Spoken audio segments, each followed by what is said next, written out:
Kenapa kok baru di terakhir? Ya, karena memang contohnya semuanya juga jalanin seperti itu. Mulai dari Adam dan Hawa juga dia untuk mau membangun moralnya, dia mau menebus kesalahannya karena memakan buah, dia harus apa? Potong domba. Dia harus jalanin apa? Hukum upacaranya dia dahulu, porsinya dia.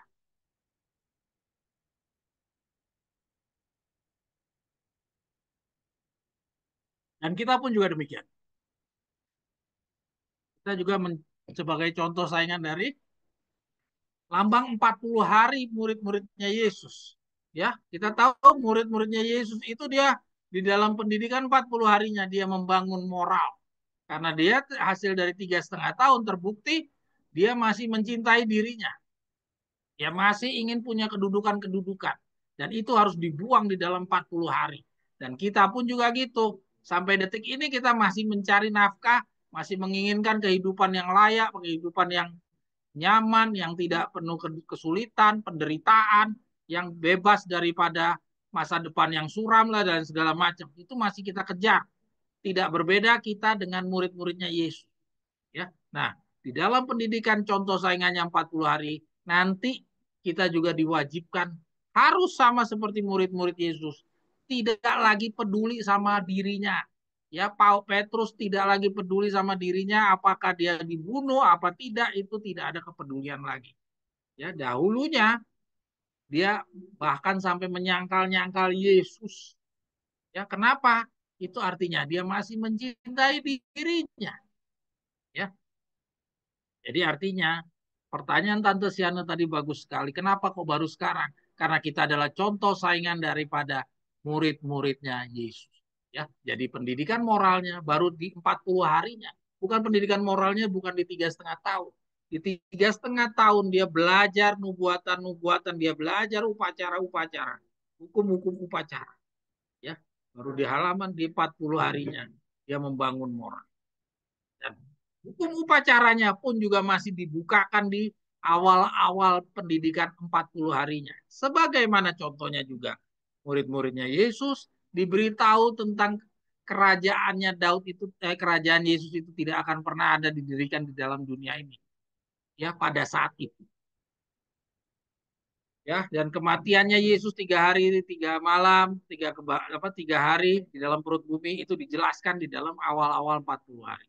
Ya, jadi kira-kira demikian ya, kenapa kok eh, hukum upacara, hukum moral itu baru dikasih tahunya belakangan. Kayak kita sekarang, kita adalah contoh dan contoh saya. Oke, sekarang kita lanjut kepada bagaimana seorang Daud yang mempunyai pakaian kawin yang harus kita tiru. Ya, kita lihat. Ini dari cerita seorang Daud di depan matanya ada seorang Saul yang sedang tidur, itu dengan mudahnya dia bunuh, ya. Itu dia tinggal hajar bunuh udah selesai, ya. Tapi inilah yang namanya hatinya seorang Daud. Oke, lanjut. Dan ini waktu itu Daud belum jadi raja, Saudara. Jadi nanti kita lihat perbedaan Daud waktu dia sudah jadi raja dan dia waktu belum jadi raja. Dia ada perbedaan atau tidak? Bagaimana dengan diri kita ketika kita nggak punya uang dan ketika kita punya uang? Adakah kita menjadi orang yang lebih lebih rohaniawan ketika kita punya uang? Kenalilah diri kita sendiri masing-masing. Ya, mari kita lihat. Tetapi suara hati nuraninya berkata kepada jangan jamah orang yang sudah diurapi Tuhan. Nah, lihat saudara. Ya. Nah, gitu kita lihat di atas ya. Pada waktu tentara Daud, Ana mungkin di gede dihitamkan ya itu ya. Pada waktu tentara Daud melihat hal ini, mereka telah menganjurkan kepada pemimpin mereka supaya membunuh Saul. Ya, tentara Daud yang ngomong ini, bukan Daudnya. Ya, dia bilang bunuh aja ini Saul. Kenyataan bahwa raja itu sekarang berada dalam kekuasaan mereka telah ditafsirkan oleh mereka sebagai bukti yang pasti bahwa Allah sendiri telah menyerahkan musuh itu ke dalam tangan mereka. Jadi mereka menginterpretasi bahwa ini sudah bisa ini dibunuh agar mereka membunuhnya. Daud tergoda ya untuk mempertimbangkan hal ini. Jadi ingat, Daud pun bisa tergoda. Artinya kita ini sebagai Daud-Daud juga bisa tergoda sama pasukan kita, sama orang-orang yang di sekeliling kita, ya. Tapi kita lihat lanjut lagi bagaimana Daud yang dijadikan contoh bagi kita sebagai orang-orang yang berpakaian pakaian kawin. Ya, kita lihat Daud tergoda untuk mempertimbangkan hal ini di dalam pikirannya dengan cara yang sama. Dengan cara yang sama dengan orang-orang itu. Tetapi suara hati nuraninya berkata kepadanya, jangan jamah orang yang sudah diurapi oleh Tuhan. Jadi Daud konsisten, ya. Daud konsisten untuk tetap menjaga tabiatnya walaupun lingkungannya sudah memberikan tujuan apa memberikan dorongan bunuh bunuh bunuh, ya. Artinya di dalam contoh saingannya kita mungkin juga seperti itu. Di lingkungan kita banyak yang mengarahkan udah patuh, udahlah langgar aja lah, langgar nggak apa-apa lah, sekali-sekali cuman begitu aja kok, kapan lagi gitu kan. Kita banyak itu sering tawaran-tawaran seperti itu. Tapi seorang Daud dia akan tetap bertahan dengan imannya. Ya. Jangan jamah orang yang sudah diurapi oleh Tuhan. Betapa meyakinkannya loh. Ini godaan dari teman-temannya. Karena apa? Karena dia bilang, ya, kekuasaan mereka telah ditafsirkan oleh mereka sebagai bukti yang pasti bahwa Allah sendiri telah menyerahkan musuhnya ke dalam tangannya mereka. Jadi betapa meyakinkannya itu loh godaan yang ditawarkan kepada Daud. Ya, karena dia bilang Tuhan sudah menyerahkan musuh ke dalam tangannya. Jadi saudara, adakah saudara di dalam perjalanan hidup itu digoda-goda dengan hal-hal yang meyakinkan seperti ini? Pasti ada, tapi saudara belajarlah dari contoh cerita Daud ini. Ya, yang berikutnya kita lihat tentara Daud masih tetap tidak mau meninggalkan Saul. Coba lihat saudara. Jadi Daudnya sudah mengampuni seperti kayak tadi Absalom, ya. Tapi tentaranya udah masih gemes, ingin membunuh Saul, ya. Sesungguhnya aku menyerahkan nyawa apa musuh. Nah ini kita baca. Dan mereka telah mengingatkan kembali itu. Dia ngingetin dua kali, ya. Yang tadi nggak mempan, yang kedua nih. Dan mereka telah mengingatkan kembali kepada firman Allah. Sesungguhnya aku menyerahkan musuhmu ke dalam tanganmu, maka perbuatlah kepadanya apa yang kau pandang baik. Jadi artinya ini tentaranya ini udah gemes banget nih ingin bunuh Saul, ya. Tapi si Daud sekali lagi dia bertahan. Saudara-saudara, kembali lagi kerendahan hatinya Daud ini luar biasa. Ya, yang berikutnya paragraf berikutnya Ana boleh digeser. Kita baca, mereka mendapati Saul sedang tertidur, tombaknya tertancap di tangan, dan sebuah buyung air terletak dekat kepalanya. Di sampingnya terbaring Abner. Abner itu adalah panglima perangnya, ya. Dan di sekeliling mereka terdapat tentara-tentara yang sedang tertidur dengan lelapnya. Abisai mengangkat tombaknya dan berkata kepada Daud, pada hari ini Allah telah menyerahkan musuhmu ke dalam tanganmu. Ini tiga kali nih. Oleh sebab itu izinkanlah kiranya aku menancapkan dia ke tanah dengan tombak ini. Dengan satu tikaman saja, satu aja tikaman. Tidak usah kutancapkan dua kali. Ia menunggu izin. Tetapi terdengar oleh telinganya bisikan berkata, jangan musnahkan dia. Sebab siapakah yang dapat menjamah orang yang diurapi Tuhan dan bebas dari hukuman. Hukuman, ya. Kiranya Tuhan menjauhkan daripadaku untuk menjamah orang yang diurapi Tuhan. Luar biasa tidak itu saudara? Luar biasa tidak itu saudara? Dihitamkan boleh anak itu. Kiranya Tuhan menjauhkan daripadaku untuk menjamah orang yang diurapi Tuhan. Luar biasa. Luar biasa, saya geleng-geleng ini jujur waktu saya baca ini geleng-geleng luar biasa ini. Kita semua nggak punya yang iman sebesar hatinya seorang Daud. Ya tadi anaknya yang mau bunuh, dia juga punya hati yang demikian besar. Ini kepada Saul yang tinggal plak itu aja mati. Itu pun juga Daud nggak mau eksekusi. Kita lanjut paragraf yang berikutnya anak. Ia merasa heran dan kagum atas pernyataan ini si Saulnya sekarang, ya. Peristiwa yang kedua ini di mana Daud menunjukkan sikap hormat kepada hidup rajanya itu memberikan suatu kesan yang lebih dalam lagi di dalam pikiran Saul yang dan telah menyebabkan dia mengadakan pengakuan yang lebih sungguh-sungguh lagi akan kesalahannya itu. Ya. Ia merasa heran dan kagum atas pernyataan sikap yang amat baik itu.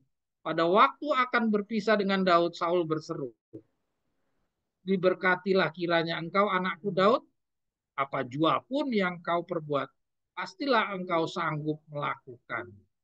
Tapi ya Daud tidak percaya dengan kata-katanya dia. Ini terjemahannya nggak enak. Ya. Tapi anak Isa itu tidak mengharapkan bahwa raja itu akan tahan lama dalam keadaan pikirannya yang seperti itu. Jadi Daud nggak yakin bahwa si Saul akan tetap bertahan dengan pikirannya yang seperti itu. Ya. Nah, sekarang kita lihat lembutnya lagi kepada keturunannya Mefibosat, anaknya Jonathan. Ya.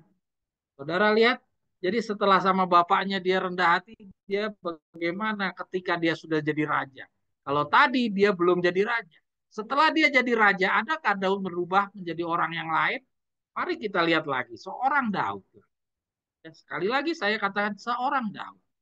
Daud di dalam perjanjiannya dengan Yonatan, Yonatan ini anaknya Saul, telah bersepakat bahwa bila mana ia tidak lagi mendapat gangguan dari musuh-musuhnya, maka ia akan melakukan perbuatan-perbuatan baik terhadap isi rumah Saul. Ini janjinya Daud. Ya, biasanya di dalam peperangan, ya, orang itu yang bermusuhan itu janji tinggal janji. Ya, tapi seorang Daud tidak. Seorang Daud tetap konsisten dengan janjinya.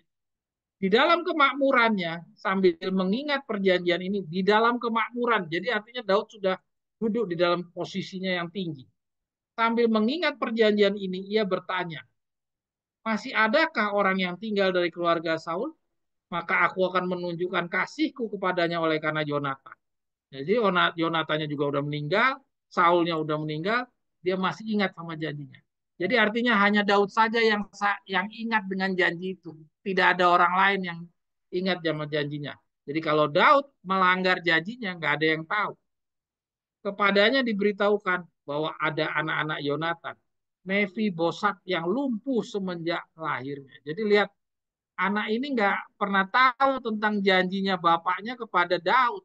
Sebenarnya Daud nggak perlu membayar janjinya tersebut. Ya, kita terus. Harta milik pribadi Saul telah dikembalikan kepadanya untuk membiayai rumah tangganya. Tapi anak Yonatan itu sendiri harus menjadi tamu yang tetap di istana itu. Setiap hari duduk sehidangan dengan raja.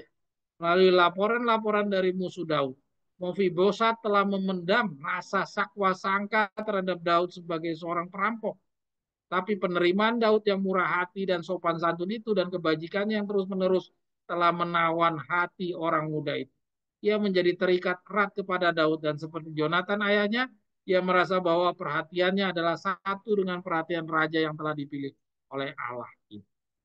Ya, yang berikutnya, paragraf yang berikutnya, izinkanlah aku menyeberang dan memenggal kepalanya. Coba lihat saudara, ya, ini pasukannya ini ya. Jadi pasukannya tuh bolak-balik emosi aja nih pasukannya ini. Izinkanlah aku menyeberang dan memenggal kepalanya. Ini Absalom ini. Ini saya sengaja loncat.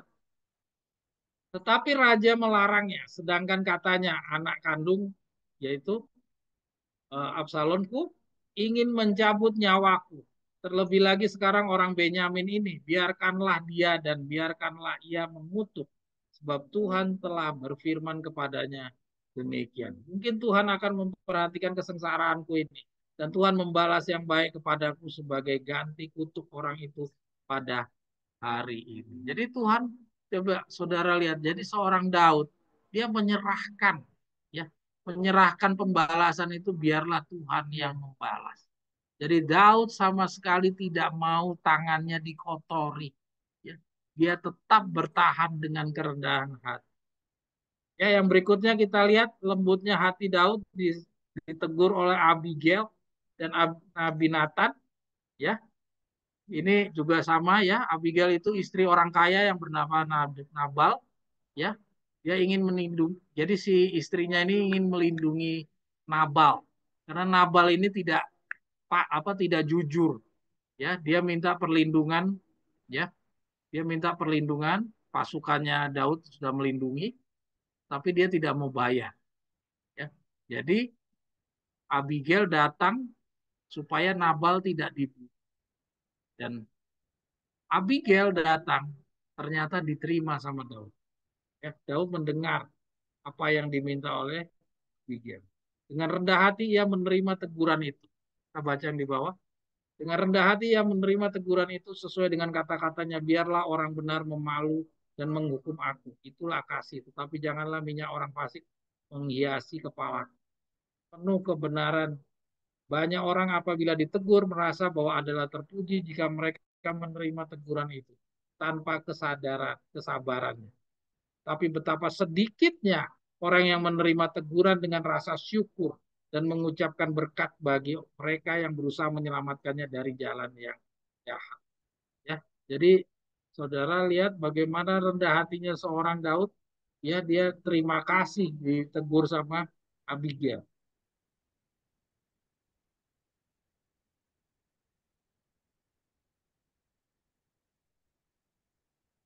Kita baca yang di atas itu. Dia bilang apa?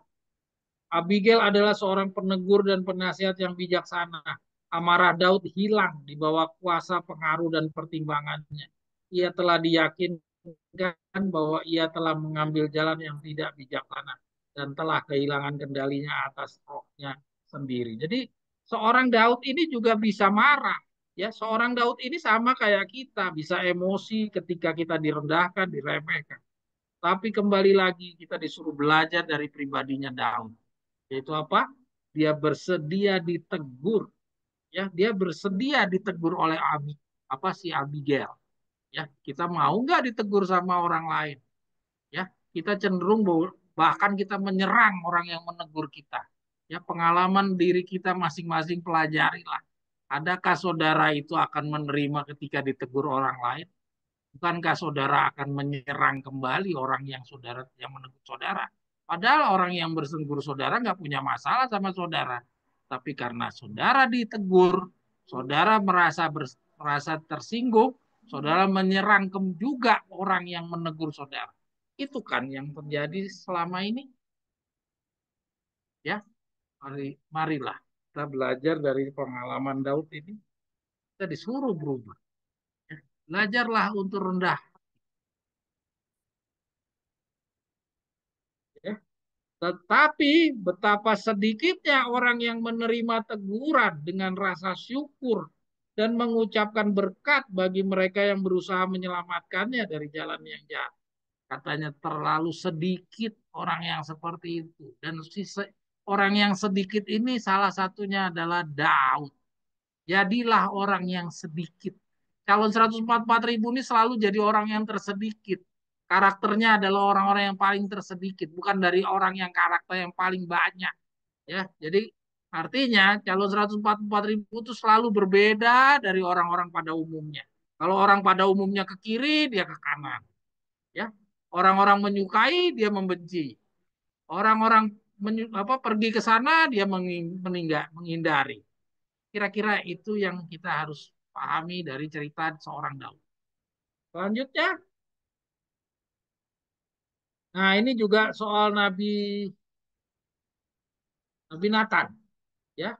Nabi Nathan ditugaskan untuk menegur Daud atas dosanya membunuh Uria karena untuk mendapatkan istrinya Betseba, ya. Nah, kita lihat ini Daud udah jadi raja, ya. Kalau tadi Daud hanya jadi preman, ya. Daud itu seperti preman, ya. Dia itu menyediakan jasa jaga-jaga wilayah. Tadi cerita dengan Nabal itu, ya. Nah, kalau ini dia udah jadi raja. Nah, teguran Nabi itu menjamah hati Daud, hati nuraninya dibangkitkan, kesalahannya nampak dalam segala kekejiannya, jiwanya tertunduk dalam pertobatan kepada Allah. Dengan bibir yang gemetar ia berkata, aku sudah berdosa kepada Tuhan, segala kesalahan yang diperbuat kepada orang lain telah terpantul kembali dari yang disakiti kepada Allah. Daud telah melakukan dosa yang keji baik terhadap Uria maupun Batseba. Dan ia benar-benar rasakannya. Tetapi jauh lebih besar daripada itu adalah dosanya terhadap. Ya, saudara lihat, Daud orang biasa. Daud bukan orang istimewa. Daud tidak seistimewa Daniel. Tidak seistimewa Ayub. Tidak seistimewa Abraham. Ya, tidak seistimewa Yusuf. Ya, Daud orang biasa, sama lah kayak kita-kita orang biasa. Tapi seorang Daud mampu, ya, mampu dan rela masih untuk ditegur, mau untuk rendah hati, saudara. Ya, walaupun jabatannya sudah sedemikian tingginya, sudah jadi raja. Kalau tadi dia masih dikejar-kejar sama Saul, sekarang dia sudah jadi raja. Dia tidak berubah. Saudara-saudara, kita ini adalah Davidien. Saudara, karakter kita Davidien. Mah, denger nggak?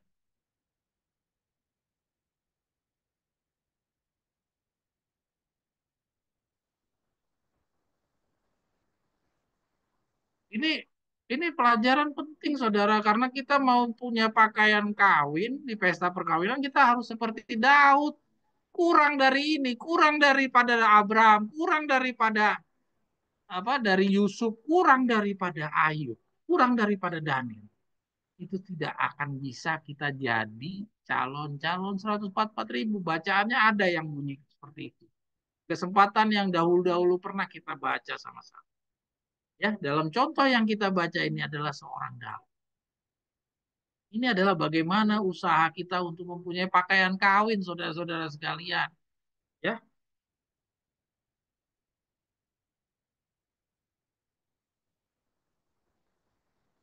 kita lihat tuh, rendah hatinya Daud. Anak hilang ya anaknya. Sekalipun tidak akan didapati seorang di dalam Israel untuk melaksanakan hukuman mati kepada orang-orang yang sudah dilantik bagi Tuhan, Daud gemetar karena jangan-jangan dalam keadaan yang bersalah dan tidak diampuni, ia akan dibunuh oleh hukum Allah yang segera. Jadi artinya Daud ini masih waras. Ya, walaupun dia tahu bahwa orang yang dilantik oleh Tuhan, ya, sebagaimana dia juga tidak mau membunuh Saul, ya, dia juga sadar bahwa orang yang dilantik Tuhan itu tidak akan pernah dihukum mati. Ya, tapi Daud punya kewarasan. Jadi Daud tidak mata gelap dengan kedudukan yang sedemikian tinggi. Daud tidak mata gelap. Ya, dia tetap takut. Ya, dia tetap takut bahwa ada Tuhan yang bisa menghukum dia. Itulah yang melindungi Daud daripada kejatuhan yang lebih buruk lagi. Dia sudah sadar dia salah. Dia sadar bahwa dia jatuh. Tapi dia tidak jatuh sama sekali. Ya, dia masih punya kesadaran dan kesadaran itulah yang mendorong dia ketika ada teguran daripada Nabi Nathan dan ketika ada teguran dari tulisan-tulisan Nyonya White dan ada teguran-teguran dari tulisan-tulisan Victor Luther, maka Daud-Daud akhir zaman juga sebagai orang-orang yang juga pernah jatuh sebagaimana Daud, ya, dia juga bisa bangun seperti Daud. Maka kesadaran harus ada di dalam diri saudara. Jangan sampai saudara sama sekali jatuh, sama sekali tidak ada bisa bangun kembali. Karena dosa orang yang jatuh satu kali, orang jahat bagaimana? Jatuh satu kali, dia sampai kepada kebinasaan. Tapi kalau orang yang umat Allah jatuh 7 kali, dia bangkit kembali. Jadilah seorang orang yang seperti Daud yang kita sedang pelajari. Ya, ini kepada anaknya ini. Tadi kita udah bahas ya.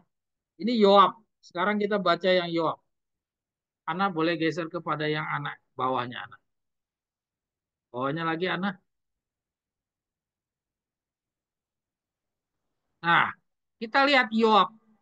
Ini kurang ajar lagi nih kalau saudara lihat. Yoab ini anak buah tapi malah marahin Daud. Mari kita baca.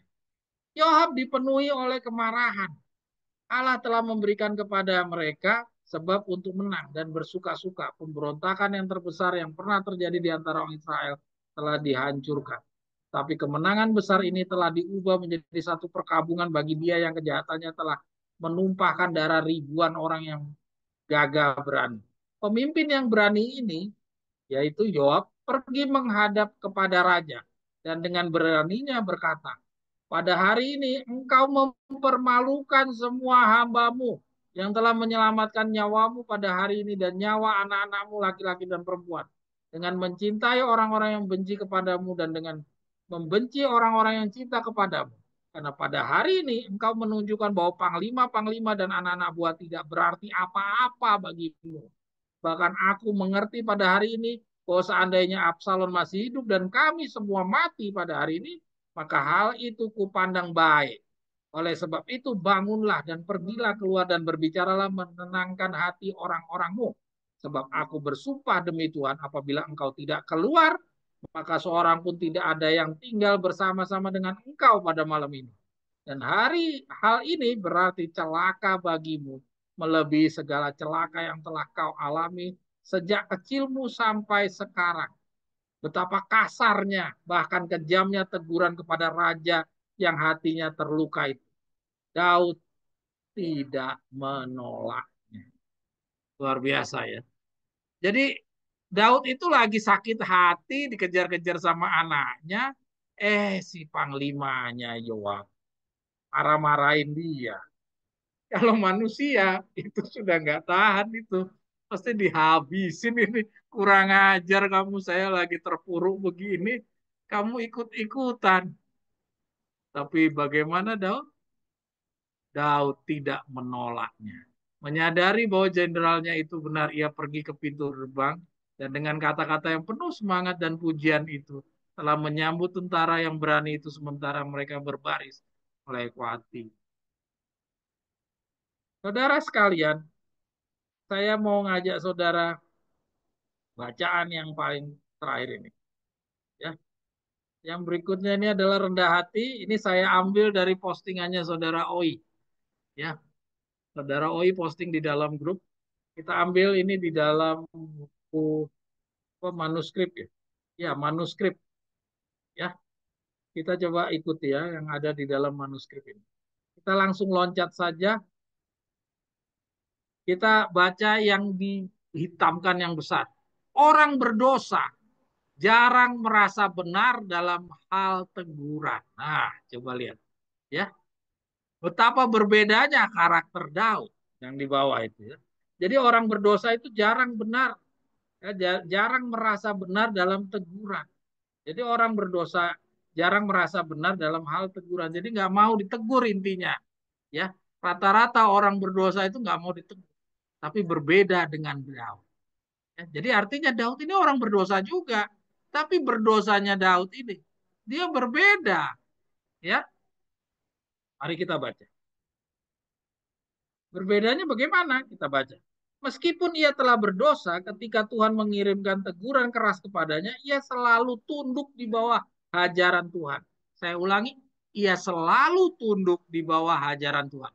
Daud dikasihi Allah, bukan karena ia manusia sempurna. Jadi Tuhan tuh mengasihi dia bukan karena dia sempurna.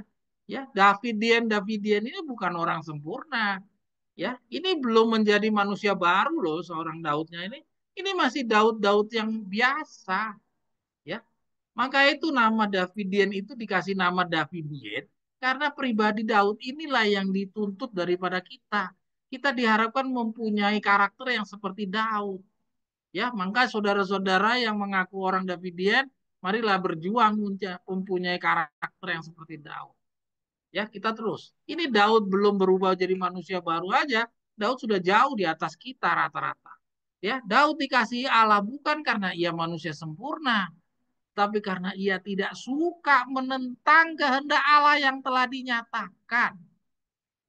Dia nggak mau menentang apa yang Tuhan sudah sampaikan lewat Ellen G. White, lewat Victor Utep. Adakah kita seperti itu? Bukankah kita selalu membela diri kalau kita diserang? Ya, ketika kita punya kesenangan segala pelanggaran kita ditegur sama Ellen G. White, sering kok kita malah mengatakan itu Nyonya White benar-benar deh. Itu mungkin nggak untuk kita kali, itu untuk orang Advent. Itu bukan untuk orang Davidian, itu untuk orang Advent. Sering kok kita kayak gitu. Ya, artinya apa? Artinya kita belum mempunyai karakter kayak Daud. Kalau karakter seperti Daud bagaimana? Karakter Daud seperti tadi, ketika ditegur Abigail, ditegur sama Nabi Nathan, dia nggak ada sedikit pun menolak. Termasuk juga ditegur sama pas apa sama Yoab. Tadi Yoab ya? Ya, ditegur sama Yoab, panglimanya. Itu dia pun juga nggak marah. Ya, jadi kalau gitu karakter kita ini dari mana yang kita suka nolak-nolak tegurannya Nyonya White? Yang kita salah-salahkan tulisan Nyonya White atau mengatakan, ah itu Nyonya White tidak sampaikan buat kita itu untuk orang Advent. Yang suka ngelempar-ngelempar ke orang lain itu rohnya siapa ya? Ya, itu rohnya siapa? Kalau saudara baca cerita Adam dan Hawa, Adam disalahkan, dia bilang kenapa Tuhan bikin bikin Hawa? Ketika Hawa disalahkan, kenapa Tuhan bikin ular? Ya, jadi karakter suka lempar-lempar kesalahan kepada orang lain itu ternyata bukan roh Allah, itu roh setan. Ya, jadi hati-hati saudara. Ya, kalau kita sampai hari ini masih suka lempar-lempar kesalahan kepada orang lain, artinya bukan karakter Daud yang sedang kita tampilkan. Ya, saudara, kita bukan contoh saingan dari Daud. Nama kita nggak layak kalau kita pegang nama David. Kita ganti nama kita saja. Ya. Jadi, jadi Reinterinate. Atau jadi siapalah Anda. Artinya masih diri Anda yang lama, bukan Anda yang nama yang harus Anda sandang sebagai seorang Davidian. Ya, kita lanjut. Tapi karena ia tidak suka menentang kehendak Allah yang telah dinyatakan, rohnya tidak bangkit dalam pemberontakan terhadap teguran. Wow, ya luar biasa. Daud melakukan kesalahan besar. Kesalahan besar atau tidak? Dia merebut istri orang. Benar, itu kesalahan besar. Bahkan sampai anaknya harus menanggung, anak pertamanya dari Betseba itu harus hilang, harus mati. Ya. Dan reaksinya bagaimana? Reaksinya juga kalau saudara baca, mungkin saya nggak tampilkan di sini. Reaksinya Daud juga berdoa kepada Tuhan, Tuhan biarlah nyawa saya aja yang mati, jangan anak itu yang harus mati. Jadi artinya Daud masih punya kerendahan hati. Walaupun dia punya kesalahan. Kita semua punya kesalahan, saudara. Saudara-saudara bukan manusia suci. Atau mungkin saudara lebih suci daripada Daud. Saya nggak tahu. Ya, tapi saudara, kalau saudara bisa lebih suci daripada Daud, adakah saudara punya kasih sama seperti Daud? Adakah saudara punya karakter rendah hati mengampuni sebuah musuh-musuh saudara? Orang-orang yang menghina saudara, orang-orang yang menyerang saudara, orang-orang yang merendahkan saudara. Adakah saudara mau memaafkan mereka? Kalau saudara tadi katakan bahwa saudara tidak seburuk Daud, tidak punya dosa-dosa seperti Daud, adakah saudara punya rendah hati seperti Daud? Kalau tidak, ya bukan berarti saudara punya dosa yang lebih rendah daripada Daud, saudara lebih bernilai daripada Daud. Tetap pakaian kawin, saudara, harus punya kasih. Sebagaimana Yesus. Yesus tidak punya dendam sama sekali kepada siapapun. Daud juga telah memperlihatkannya demikian. Tidak pernah ada orang yang lebih rendah hati daripada Daud dalam menyadari dosanya. Ini sengaja saya tampilkan bacaan ini. Saya mau tegaskan kepada kalimat ini. Tidak pernah ada orang yang lebih rendah hati daripada Daud dalam menyadari dosanya. Jadi kalau ada saudara mengatakan, oh saya rendah hati kok. Artinya roh roh Anda bukan roh yang membantu Nyonya White nulis. Karena roh tinggi hati tidak pernah ada di dalam kabaran Tuhan dan tidak ada di dalam pribadi-pribadi pekerja-pekerja. Kata-kata tidak pernah ada orang yang lebih rendah hati daripada Daud dalam menyadari dosanya. Kita harus akui. Kita sudah lihat dari beberapa cerita yang tadi kita semua baca, mau tidak mau kita harus akui bahwa Daud orang yang paling rendah hati. Dengan jabatan yang sedemikian tingginya, yang tadi dikatakan kata-katanya aja bagaikan undang-undang bagi orang-orang Israel, setiap statement apa, setiap kata-kata yang keluar dari mulutnya itu bisa membinasakan orang.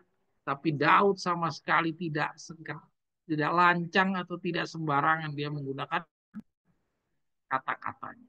Bicara kata-kata sudah cukup banyak yang disampaikan oleh saudara Oi di dalam beberapa hari belakangan ini terkait dengan kata-kata. Bahayanya kata-kata. Melalui kata-kata itu bisa menjerumuskan orang lain untuk berdosa. Ya, bukan hanya menjerumuskan diri kita, tapi bisa menjerumuskan orang lain. Ya. Tidak pernah ada orang yang lebih rendah hati daripada Daud dalam menyadari dosanya. Jadi, saudara-saudara, pelajarilah tabiat. Kita baca yang di bawah. Daud tidak meminta nasihat dari rekan-rekan yang berdosa terhadap Allah. Lihat, banyak, barang siapa yang banyak diampuni orang itu juga mengasihi banyak. Jadi Daud tidak pernah minta dari rekan-rekan yang berdosa. Dia nggak pernah minta nasihat kepada orang-orang yang berseberangan dengan Tuhan. Ya.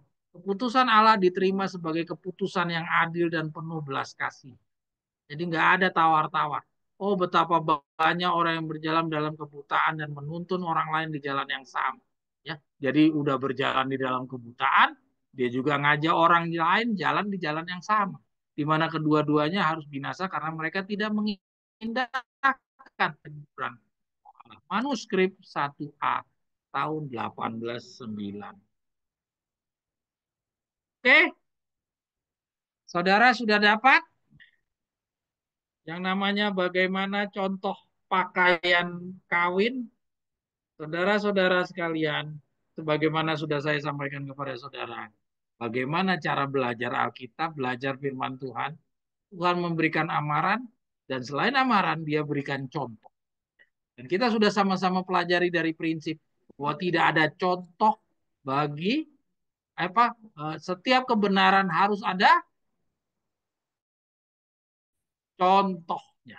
Ya, Om, ingat seminggu yang lalu, setiap kebenaran harus ada contohnya, dan bicara tentang pakaian kawinnya Daud, ini adalah contohnya bagi kita. Kalau ini adalah contohnya bagi kita, maka kewajiban kita juga harus bisa mempunyai pakaian kawin yang sama dengan pakaian kawin yang dipakai oleh Daud. Daud manusia berdosa, Daud juga punya kesalahan-kesalahan. Kita juga harus bisa juga sebagaimana Daud. Ya, karena kita juga orang yang sama dengan Daud.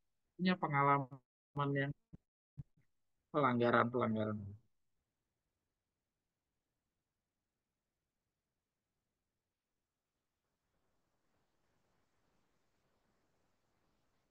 Ya, sekarang kita coba lihat yang berikutnya, Ana.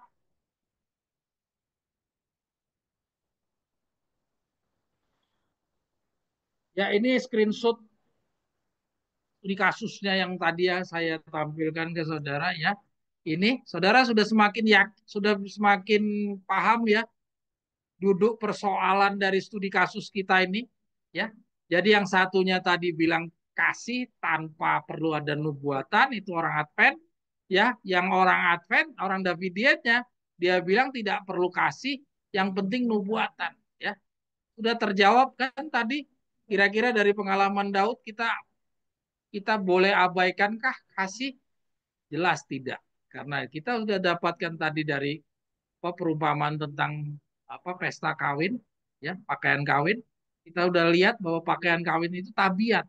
Pakaian kawin bukan upacara bayangan, ya, bukan hukum-hukum upacara, ya, bukan nubuatan. Ya, nubuatan tidak bisa merubah karakter Daud jadi orang yang rendah hati, ya. Tidak bisa orang yang tukang marah, ya, khususnya kita ini orang rata-rata orang Ambon, marah, ya, tidak bisa merubah karakter orang Ambon yang pemarah jadi lemah lembut karena hanya belajar tentang time setting. Tidak terbukti sampai hari ini, ya, orang-orang yang seperti kita yang mengenal time setting tetap saja manusia yang kemarin yang tuh kalau misalnya diganggu, direndahkan, diremehkan, kita juga bisa emosi. Terbukti bahwa artinya pakaian kawin itu adalah tabiat. Ya, jadi artinya Saudara-saudara, kalau kita sudah jadi Davidian dengan gulungan makanan kebenaran yang jauh berkembang, saudara jangan lagi mempunyai pemahaman seperti saudara kita yang Davidian ini, yang mengatakan cukup nubuatan tidak perlu kasih. Ya, jadi artinya saudara-saudara kita ini dulu kita juga pemahamannya seperti ini. Tapi karena kita rendah hati dan kita mau menerima kebenaran yang lebih berkembang, maka kita tidak lagi mempunyai pahaman yang sesempit ini. Kita mempunyai kebenaran yang lebih jauh, lebih lebih sesuai dengan apa yang Tuhan mintakan, yaitu apa? Pada akhirnya yang bisa diterima di dalam pesta perkawinan hanya yang berpakaikan pakaian kawin, yaitu tabiat, karakter. Ya. Dan kita tadi dikasih lihat adalah karakternya seorang. Ana boleh lanjut, Ana. Sekarang kita coba lihat penjelasan dari Ellen G. White yang lainnya tentang hukum kasih. Ya, keberadaan hukum kasih ini seperti apa? Mari kita lihat. Kalau kemarin kita coba jawab dari 1 Korintus 13, sekarang kita coba lihat dari penjelasan dari Nyonya White. Ya, memahami tentang kasih Yesus yang dikatakan harus menjadi tabiat atau karakter dari calon 144.000. Ya, menjelaskan bahwa hanya iman plus perbuatan belumlah cukup. 1 Korintus 13. Ya, kalau kemarin di grup saya cuma tampilkan 1 Korintus 13, sekarang saya ambil dari mangkok kemasan. Ya, kita baca yang dihitamkan saja.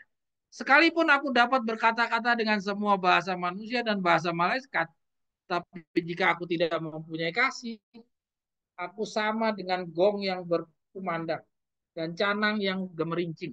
Sekalipun aku mempunyai karunia untuk bernubuat dan aku mengetahui segala rahasia dan memiliki segala pengetahuan, dan sekalipun aku memiliki iman yang sempurna untuk memindahkan gunung, tetapi jika aku tidak mempunyai kasih, aku sama sekali tidak berguna. Dan sekalipun aku membagi-bagikan segala sesuatu yang ada padaku, bahkan menyerahkan tubuhku untuk dibakar, tapi jika aku tidak mempunyai kasih, sedikit pun tidak ada faedahnya bagi. Ini KR, KR aku lupa KR itu apa ya? Ya, ini Nyonya White. Dan ini diambil sama Nyonya White dari 1 Korintus 13. Jadi kalau saudara kita tadi yang orang Davidian mengatakan cukup nubuatan saja tidak perlu kasih, dia sudah menyalahi kata-kata Ellen G. White. Ya. Kalau dia pemegang Taurat dan kesaksian, maka tidak boleh dia bertentangan dengan kata-kata Nyonya White. Ya. Lalu bagaimana? Apakah memang benar nubuatan itu tidak perlu? Kan dia baca, dia katakan ini, sekalipun aku mempunyai karunia untuk bernubuat dan aku mengetahui segala rahasia dan memiliki segala pengetahuan dan sekalipun aku memiliki iman yang sempurna untuk memindahkan gunung, tapi jika aku tidak mempunyai kasih, aku sama sekali tidak berguna. Wah, jadi artinya cukup punya kasih saja, nggak perlu nubuatan dong. Lalu bagaimana dong ini?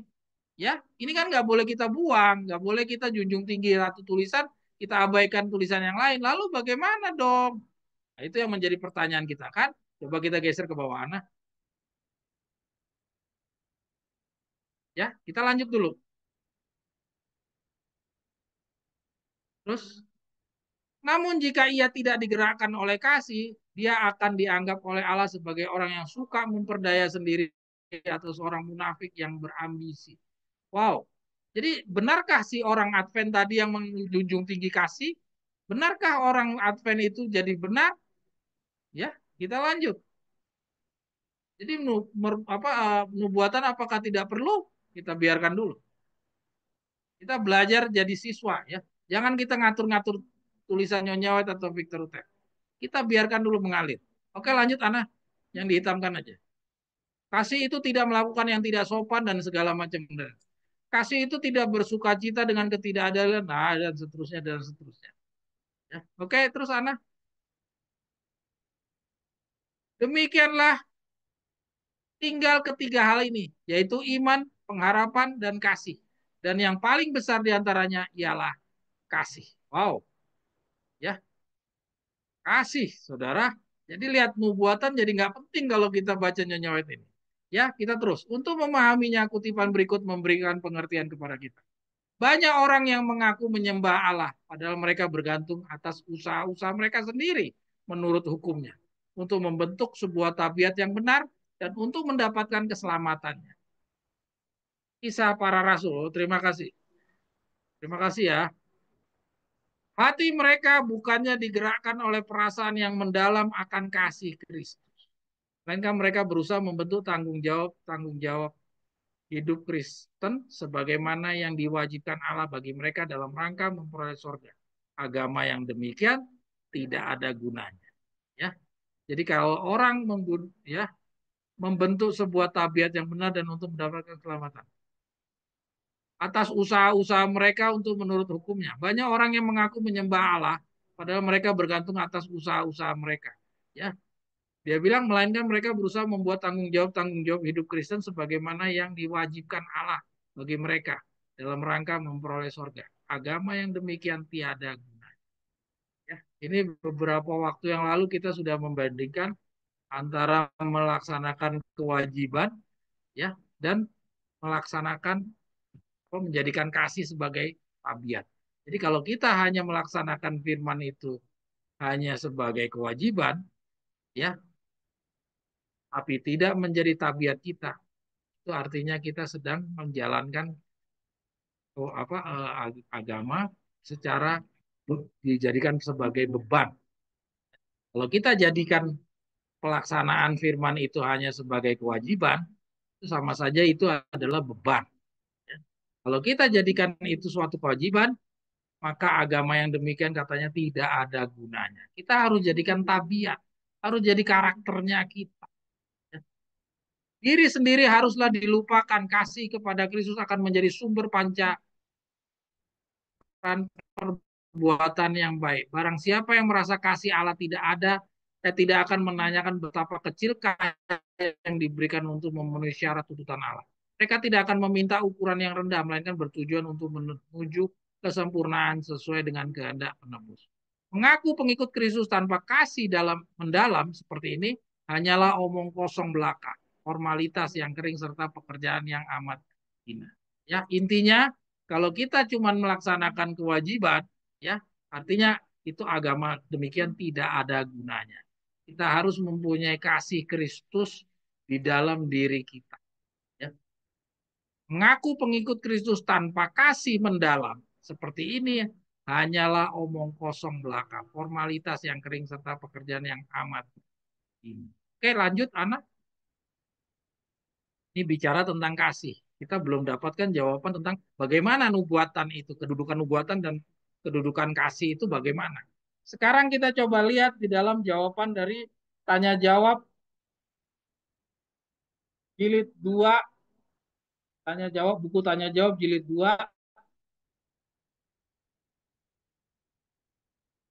ya, nomor 19. Saudara lihat, mengapakah nubuatan-nubuatan menggantikan kasih? Ini pertanyaan yang disampaikan orang kepada Victor Uteh. Tertulis di dalam buku tanya jawab jilid 2, pertanyaan nomor 19. Setelah tadi kita dapatkan dari Ellen G. White, kita tidak mendapatkan jawaban yang meyakinkan. Cenderung malah jawabannya White itu mengiyakan pandangan orang Advent tadi yang katakan bahwa nubuatan itu tidak penting, yang penting kasih. Ya, artinya dia nggak butuh tuh hukum upacara. Dia mau potong kompas saja langsung kepada hukum hukum moral, ya, yang seperti orang-orang di zamannya Paulus tadi. Ya, kalau bagi Paulus tadi kita udah katakan, kita sama-sama pelajari, bagi Paulus itu benar. Dia menyelamatkan bagi dia, tapi bagi orang Advent bagaimana? Bisakah diabaikan nubuatan-nubuatan? Padahal gereja Advent adalah gereja yang berdiri karena apa? Karena nubuatan-nubuatan terungkap di zamannya, yaitu dari apa? Nubuatan Daniel, ya. Wilhelm muncul, baru kemudian Ellen G. White. Gereja Ellen G. White didasari keberadaannya berdirinya karena nubuatan, ya. Jadi kalau orang Advent ini mengatakan tidak perlu nubuatan, artinya gereja Advent nggak perlu berdiri sebenarnya.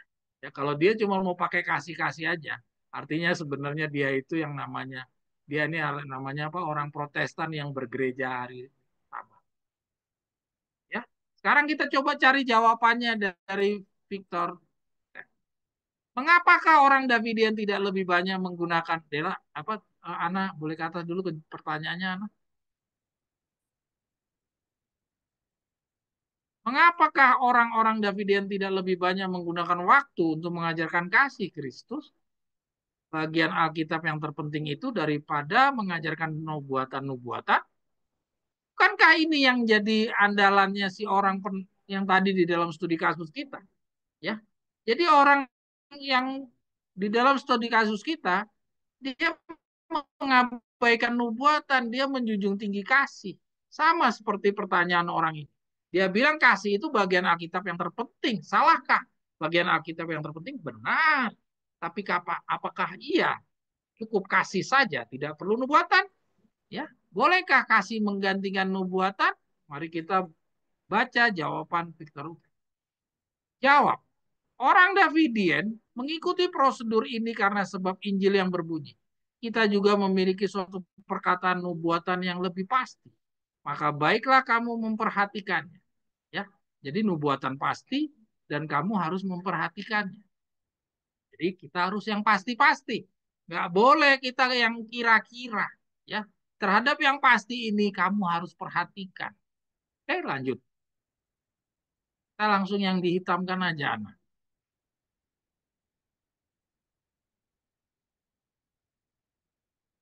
Oh, iya ini atasnya dulu deh, atasnya Ana, atasnya dulu Ana. Ana ke atasnya dulu sedikit. Paragraf yang ini aja.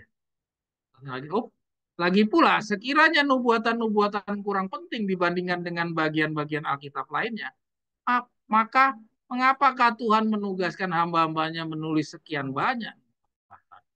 Jelaslah bahwa sekaliannya itu penting. Ya, buku Wahyu yang dialamatkan langsung kepada umat yang akan hidup tetap menjelang kedatangan Tuhan adalah terdiri dari nubuatan-nubuatan simbolis terhadap mana Tuhan mengatakan, berbahagialah orang yang membaca dan mereka yang mendengar segala perkataan nubuatan ini dan yang memelihara segala perkara yang tercatat di dalamnya karena masanya sudah dekat. Tengok, aku datang dengan segera, berbahagialah orang yang memelihara segala perkataan nubuatan kitab ini. Aku mengatakan kepada setiap orang yang mendengar segala perkataan nubuatan kitab ini, bahwa jika seorang menambah apa yang segala perkara ini, Allah akan menambahkan kepada berbagai bela yang tertulis dalam kitab itu. Jikalau seseorang mengurangkan sesuatu dari segala perkataan kitab nubuatan ini, maka Allah akan menghilangkan bagiannya dari kitab hayat dan dari kota suci itu. Dan dari segala perkara yang tertulis di dalam. Oke, lanjut.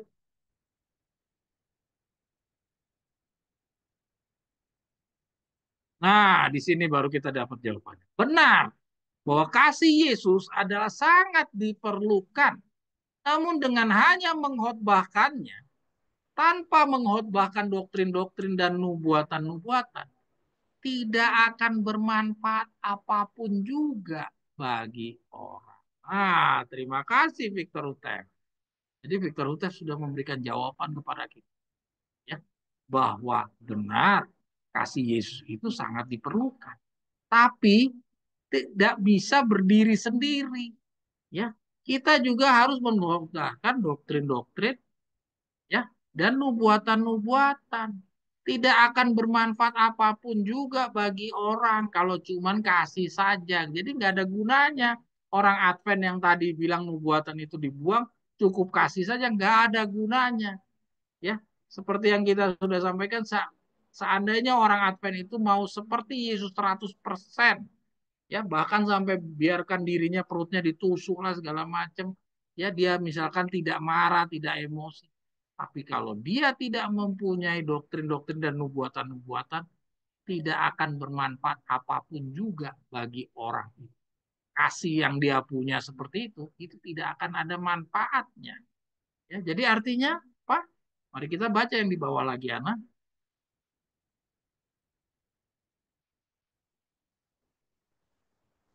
Kita langsung aja. Nah, yang hitam aja. Sementara Injil kasih itu mengilhami kita untuk mengasihi Tuhan, maka semua doktrin mengajarkan kepada kita cara yang benar untuk bagaimana mengasihi Dia.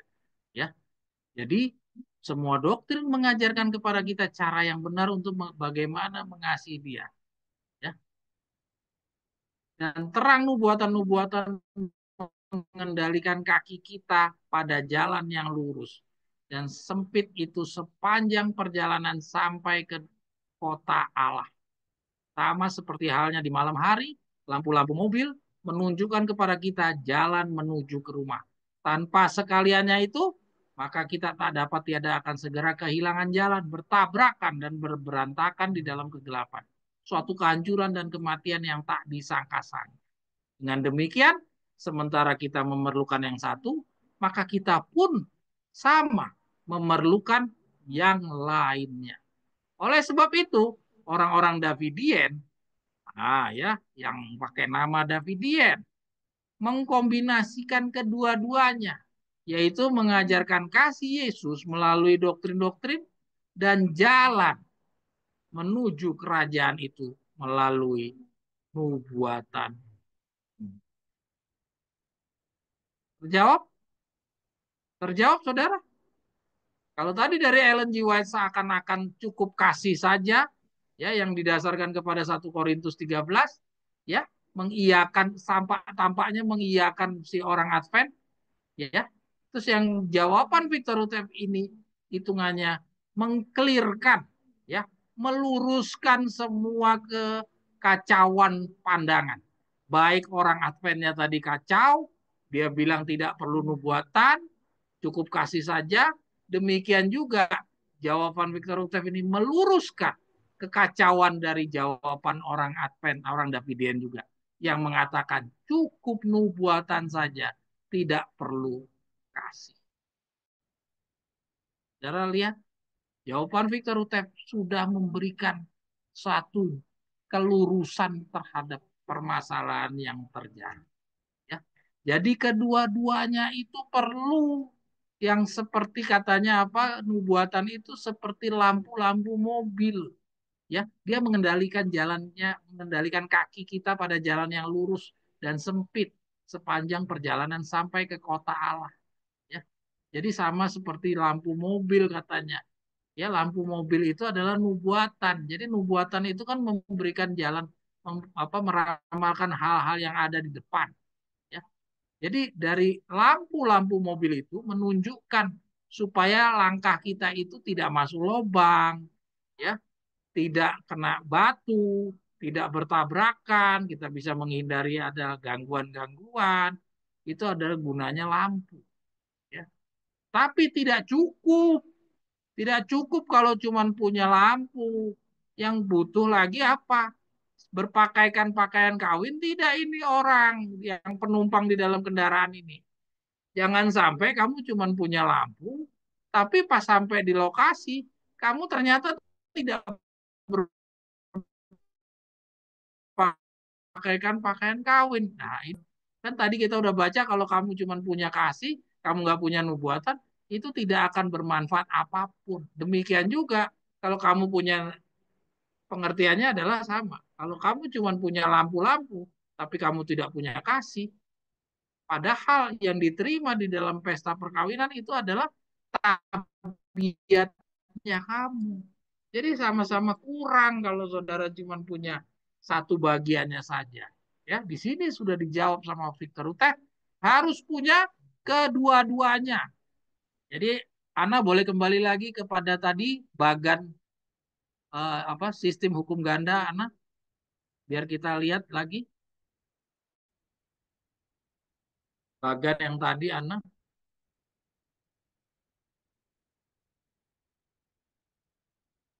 Nah, saudara ya, jadi kita lihat kalau kita punya hukum Allah, maka kita harus punya kedua-duanya ini. Ya, akibat dosa maka ada hukum upacara. Tapi tanpa hukum upacara kita sebenarnya sudah punya hukum moral. Jadi hukum moral, hukum upacara ini sebenarnya hanya sebagai pelaksanaan dari akibat dosa. Jadi tetap permasalahannya kita harus menjunjung tinggi hukum moral, karena pada dasarnya yang di Tuhan minta kepada umat Allah, dunia di alam semesta yang tidak jatuh dalam dosa itu semuanya punya hukum moral. Mereka nggak punya hukum upacara. Karena apa? Karena mereka tidak pernah jatuh dalam dosa. Jadi kalau saudara cuma punya hukum upacara saja, bagaimana saudara bisa bersatu dengan seluruh warga alam semesta. Karena seluruh alam semesta itu yang dia punya hanya hukum moral. Adam dan Hawa waktu belum jatuh dalam dosa, dia nggak punya hukum peraturan pelaksanaan. Dia cuma punya hukum moral. Ya, jadi hukum upacara itu adalah perantara supaya saudara bisa melaksanakan hukum moral. Jadi saudara supaya berpakaikan pakaian kawin, saudara harus punya kedua-dua hukum ini. Ya, hukum upacara dan hukum moral. Dan pada saat saudara sudah nanti layak berpakaikan pakaian kawin di pesta perkawinan, saudara nantinya akan menjadi warga negara seluruh alam semesta, maka yang dibawa itu adalah hukum moral. Hukum upacaranya sudah dibuat. Makanya saudara, tidak ada saudara dapatkan kewajiban bagi Adam dan Hawa ketika dia bangkit di dalam kebangkitan yang pertama. Mereka harus belajar kembali. Tidak ada orang-orang di zamannya Abraham, orang-orang di zamannya siapa lagi?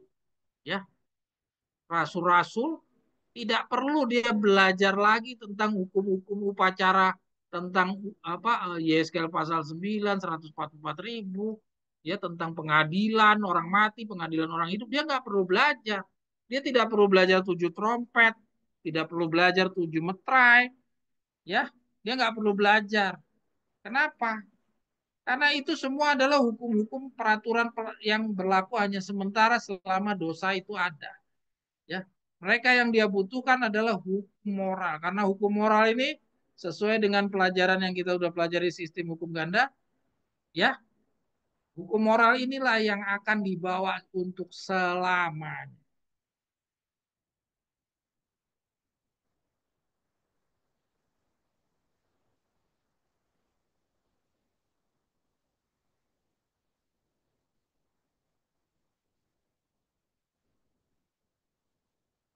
Ya, oke, profil umat Allah, karena ya. Jadi kita coba lihat itu kalau tadi bagan itu kita terjemahkan dari sistem hukum ganda yang ditulis oleh Ellen G. White. Sekarang kita coba kombinasikan dengan tulisan Victor Hutek. Amaran sekarang jilid 2 nomor 37.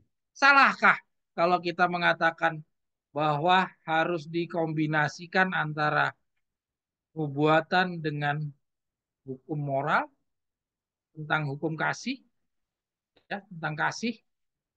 Jawabannya kita lihat di dalam gambar ini. Tidak salah, ya, karena memang benar bahwa Allah itu harus punya sejarah, dia harus juga punya syariat-syariat, ya, perintah-perintah. Ini adalah hukum moral dan dia juga harus punya nubuatan. Jadi artinya si umat Allah ini calon-calon 144.000, ya, calon-calon 144.000 ini ya harus mempunyai ketiga-tiganya, perintah-perintah dan nubuatan. Ya, kira-kira demikian, saudara. Lanjut.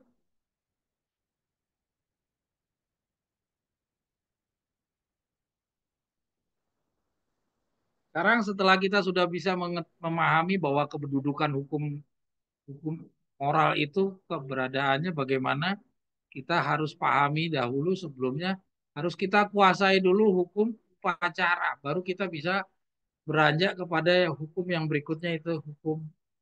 Setelah kita mengetahui posisinya seperti ini, sekarang kita coba lihat bagaimana yang dibagikan oleh saudara-saudara kita orang-orang Protestan.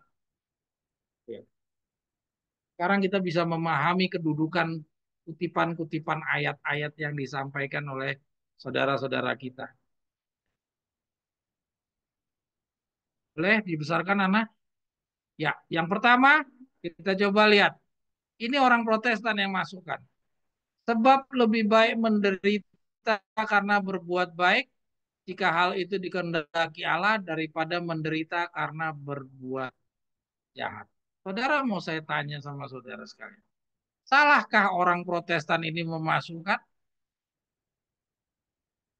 seperti ini? Salah? Kalau saudara bilang salah, artinya Alkitab itu salah. Cuman yang salahnya di mana? Karena orang Protestan ini, ya, Dia tidak mengenal hukum upacara. Dia langsung potong kompas, langsung masuk ke dalam hukum. Setelah kita mempelajari seperti yang sekarang ini, maka kita jadi tahu bagaimana kita menyikapi kutipan-kutipan tulisan-tulisan dari Petrus, dari Paulus. Jadi kita sekarang tahu bahwa keberadaan kita ya sama dengan orang-orang di zamannya Paulus, ya, kita harus punya aturan atau hukum perantaranya, yaitu apa yang disampaikan oleh Petrus, apa yang disampaikan oleh Paulus. Karena sambil yang lanjutnya, sama apa yang disampaikan oleh Petrus, apa yang disampaikan oleh Paulus, dan semua rasul-rasul itu adalah sama. Sama-sama sedang memberikan satu apa? Pembangunan moral. Karena moral, pembangunan moral pada dasarnya tidak berubah. Bangunan moral dari dahulu sampai pintu kasihan tertutup nanti semuanya adalah sama. Ellen G. White juga dalam memberikan pembangunan moral, kita coba lihat. Ellen G. White banyak mengalaskan kepada tulisan-tulisan dari Paulus. Kenapa? Karena pada dasarnya pembangunan moral itu baik dari zamannya Adam dan Hawa sampai dengan kita sekarang. Pembangunan moralnya sama. Ya, yang berbeda hanya pada saat kita ada kejatuhan-kejatuhan di dalam dosa. Sehingga ketika punya kejatuhan-kejatuhan dalam dosa, maka disitulah akan ada perbedaan-perbedaan yang diwajibkan untuk kita membenahi dari kejatuhan-kejatuhan itu. Ya, kita sekarang coba lihat di sini. Dikasihilah musuhmu. Ya, nah kita lihat di sini. Kalau di dalam ayat 32, Ana boleh digedekan, Ana. Kamu mengasihi orang yang mengasihi kamu, apakah jasamu? Karena orang yang berdosa akan mengasihi juga orang-orang yang mengasihi mereka. Jadi kalau kamu mengasihi orang yang mengasihi kamu itu biasa. Karena orang-orang yang jahat pun, orang berdosa pun juga mengasihi. Sebab jikalau kamu berbuat baik kepada orang yang berbuat baik kepada kamu, apakah jasamu? Orang-orang berdosa pun juga berbuat demikian. Jadi apa istimewanya kamu kalau kamu berbuat baik kepada orang yang baik? Karena orang berdosa pun juga begitu, ya. Dan jikalau kamu meminjamkan sesuatu kepada orang lain karena kamu berharap ada menerima sesuatu daripadanya, apakah istimewanya kamu? Orang berdosa juga demikian. Nah, baru di ayat 35 dan 36 ini, marilah kita bisa lihat pembangunan moral yang diminta dari kita.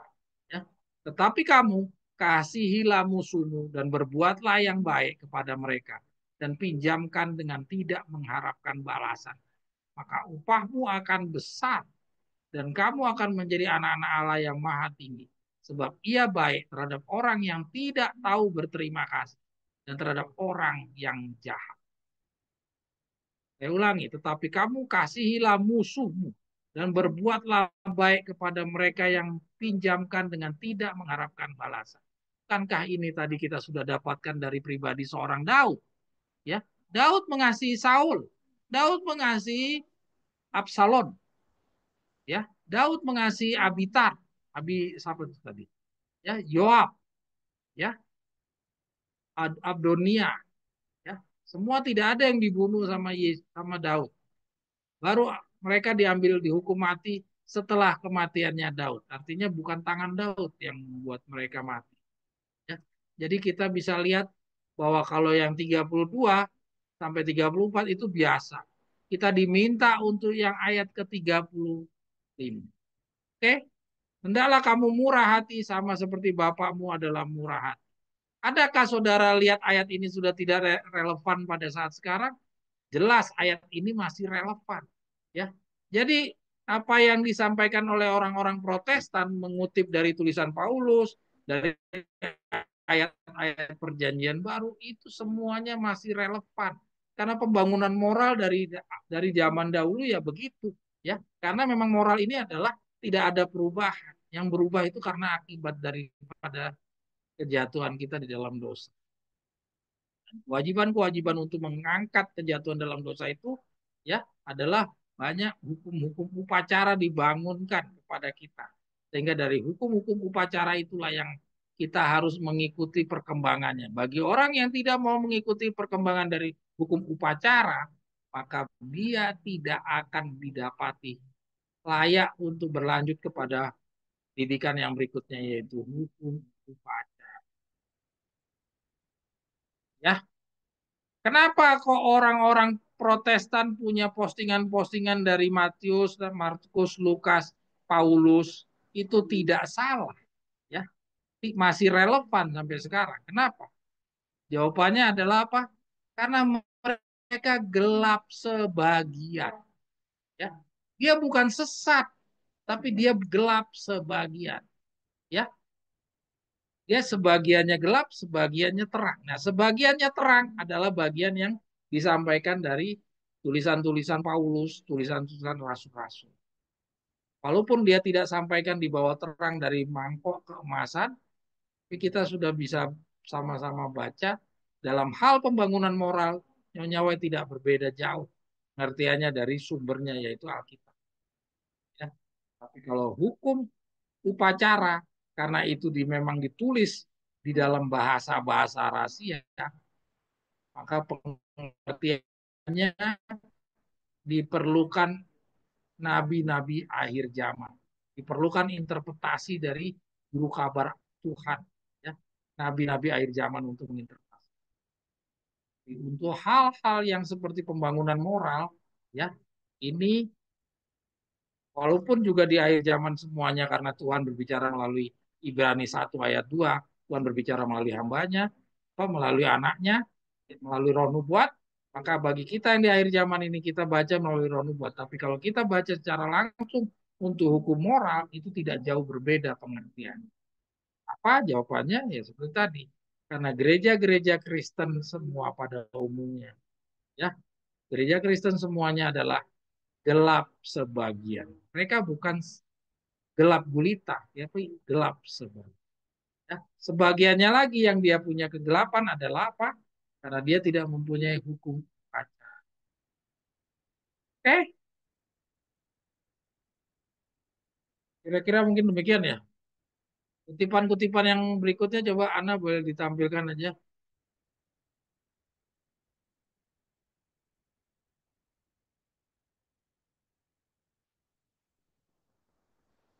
Kalau kita langsung loncat aja Ana ke yang paling terakhir Ana. Ya, segala kepahitan, kegeraman, kemarahan, pertikaian dan fitnah hendaklah dibuang dari antara kamu. Ya. Tapi hendaklah kamu ramah orang terhadap yang lain. Ini masih relevan kan? Efesus masih relevan. Ya, kenapa masih relevan? Karena memang ini pembangunan moral. Ya, tidak disajikan dalam bahasa-bahasa rahasia. Ya, oke, lanjut.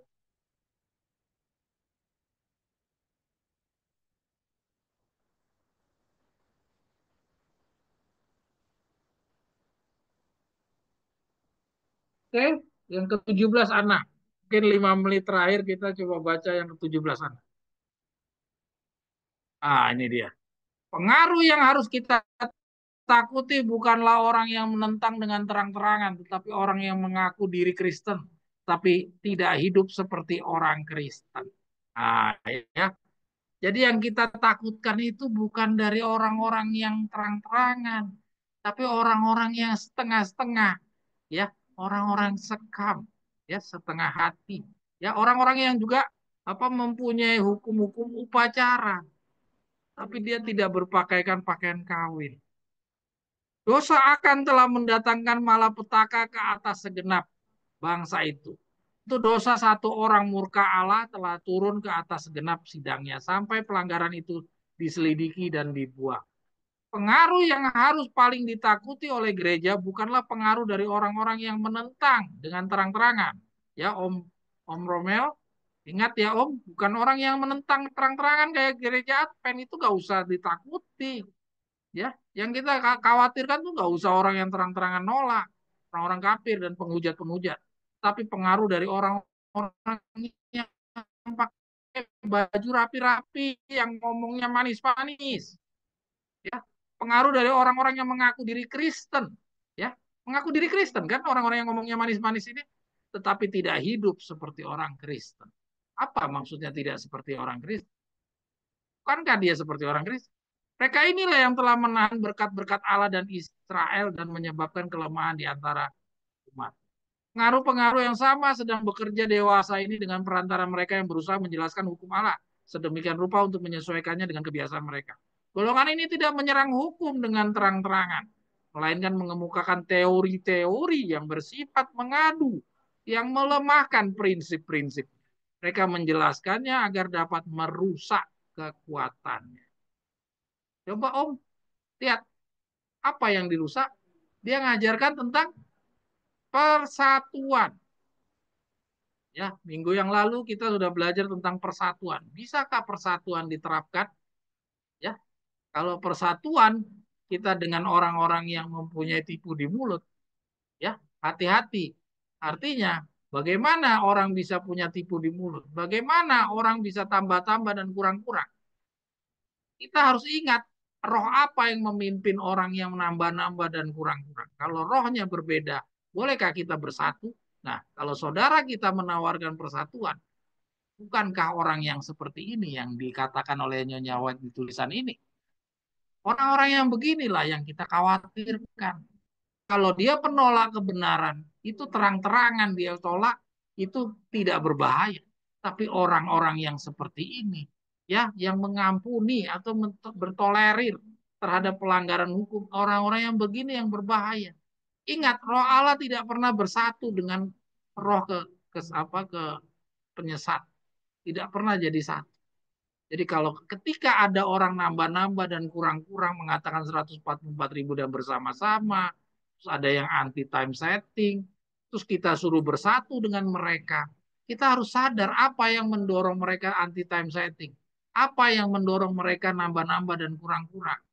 Ya, kita harus ingat yang mendorong mereka adalah roh yang berbeda dengan roh yang kita punya. Kalau roh yang berbeda yang membantu mereka, apakah boleh kita roh Allah bersatu dengan roh yang berbeda tadi? Roh Allah nggak pernah bersatu. Ya, kalau memang ada seorang Akan saja di dalam bangsa Israel bisa menghancurkan bangsa Israel, ya, dengan roh yang berbeda, maka bagaimana kalau kita bersatu dengan mereka? Buat apa Tuhan memisahkan kita kalau kita mempersatukan? Oke, Ana penutup Ana. Ya, jadi hati-hati ya, bukan orang-orang yang penolak-penolak yang terang-terangan yang kita perlu khawatir. Yang kita khawatir adalah orang yang manis-manis. Ya, terjemahkan sendiri yang manis-manis itu yang seperti apa.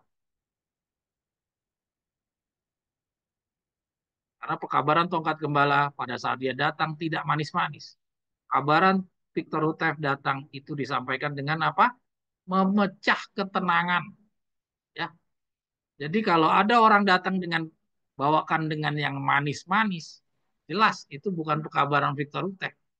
Karena pekabaran Victor Hutef harus memecah ketenangan.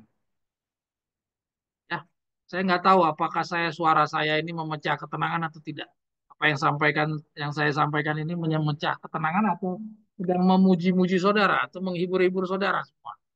Silakan saudara terjemahkan sendiri. Ini bacaan penutup. Bahwa ini yang pertama tentang rahasia.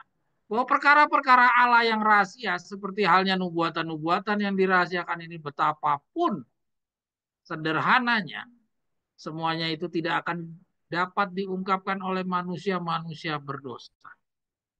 Ya, jadi biarpun sederhananya seperti tadi soal kasih, tentang hubungan kasih, hukum upacara dan hukum hukum apa kasih, hukum upacara dan hukum kasih, hukum upacara dan hukum moral, itu semuanya tidak akan dapat diungkapkan oleh manusia-manusia berdosa, walaupun itu sederhana. Juga tidak oleh iblis. Apabila Allah mengendaki sesuatu perkara menjadi rahasia, maka betapapun itu sederhana dan jelas, yaitu akan tetap tertutup sampai kelak ia sendiri akan mengungkapkannya. Kemudian setelah ia itu terungkap, maka semua orang akan mengetahui bahwa Allah sendiri sedang bekerja. Demikianlah mereka semua akan mengenali akan musim dan masa dari pekerjaan. Oke, kira-kira demikian ya pembelajaran kita sahabat ini. Ya, mungkin ini nanti akan kita baca 2 minggu lagi dan penutup. Oke, terima kasih. Mungkin kita tutup sahabat.